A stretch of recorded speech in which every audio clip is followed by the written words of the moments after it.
Espanha e Portugal anunciaram nessa semana que vão incluir a Ucrânia na chapa conjunta para tentar sediar a Copa de 2030. Eles vão ter dois principais concorrentes, que são a união entre Arábia, Grécia e Arábia Saudita, e também os sul-americanos, Argentina, Paraguai, Chile e Uruguai.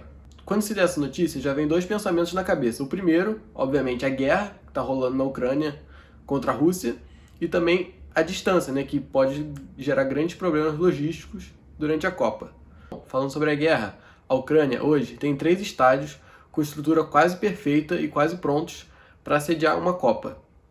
O primeiro é o Estádio Olímpico de Kiev, que já sediou a final da Champions em 2018, também foi palco da final da Eurocopa de 2012, e também é a casa do Dinamo de Kiev e da seleção ucraniana. Além disso, o principal fator fica em Kiev, ou seja, pelas condições que temos hoje, é muito difícil que a Rússia domine a capital da Ucrânia, e então provavelmente em 2030 Kiev ainda vai ser um território ucraniano e vai estar disponível para ser uma das sedes. Outro estádio é a Arena de Lviv, que é onde o Shakhtar Donetsk joga. Não é a casa oficial, mas vou contar essa história daqui a pouco no vídeo. Mas também é um estádio que frequentemente tem jogos de Champions League, também fez parte da Eurocopa de 2012. E geograficamente ele fica bastante longe de onde estão acontecendo os conflitos. Está praticamente perto da fronteira com a Polônia. Então é outro território que aparentemente não corre risco de ser dominado pela Rússia. Temos também o estádio de Metalist, que também sediou a Eurocopa de 2012, tem uma boa estrutura e pode ser um potencial candidato. Mas ele tem um problema, que é a localização dele. Ele fica em Kharkiv, que é um dos principais núcleos de onde está acontecendo a guerra. Inclusive, hoje em dia, depois do decreto da semana passada, do Putin, não faz mais parte oficialmente da Ucrânia. Então, a Ucrânia está tentando lutar para reconquistar as terras, mas não se sabe ainda o que vai acontecer, e muito menos em 2030 como é que vai estar. Outras duas opções de estádio são a Dnipro Arena, que é um pouco pequena, precisa de uma reforma para aumentar a sua capacidade, a estrutura também pode ser melhorada, mas é uma opção. O estádio é sediado na cidade de Dnipro e é uma região ali que está bem perto da fronteira de onde está acontecendo os conflitos, então também não se sabe como vai estar a situação para daqui a algum tempo.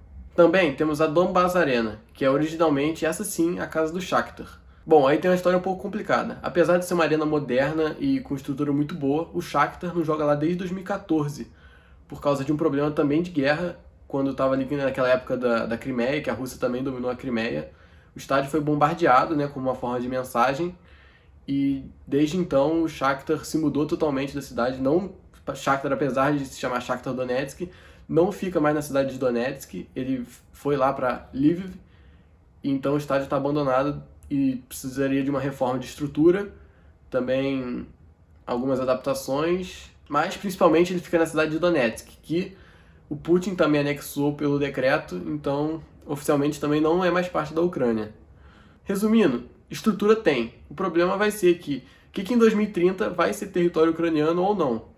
Mas com certeza a Copa do Mundo e essa questão dos estádios não é a prioridade do governo, já que o país vive estado de caos na guerra e continua brigando para que o país continue existindo, para que aí sim, eventualmente, daqui a um tempo, possa haver uma Copa do Mundo lá ou não. Parafraseando o Ronaldo em 2014, que disse que não era com o hospital que a gente ia fazer Copa, eu acho que o Zelensky, presidente da Ucrânia, daqui a pouco vai ter que falar que não é com Copa do Mundo que a gente vai ganhar a guerra. Voltando a falar um pouco da distância. É bom lembrar que a Copa do Mundo vai sofrer uma mudança de regulamento. A partir da próxima já vão ser 48 seleções que vão disputar o torneio, e por isso vai ser preciso mais de um país sediar para que tenha mais estádios, mais estrutura para comportar todos os jogos e todas as seleções. O primeiro teste vai ser já em 2026, quando Estados Unidos, Canadá e México vão se dividir como sede.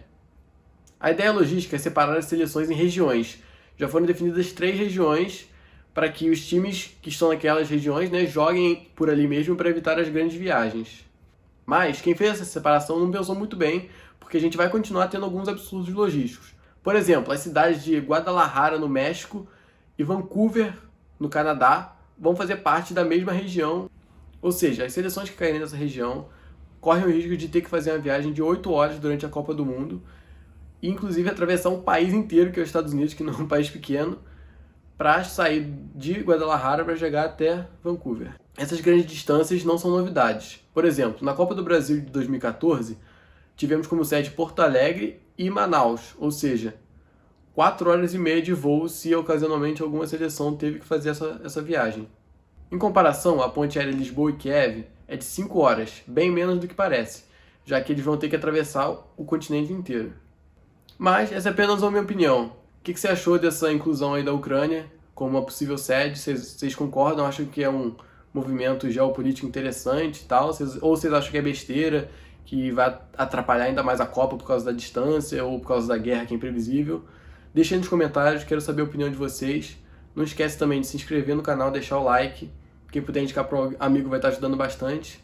E eu vou ficando por aqui. Muito obrigado pela audiência, pela paciência. Valeu!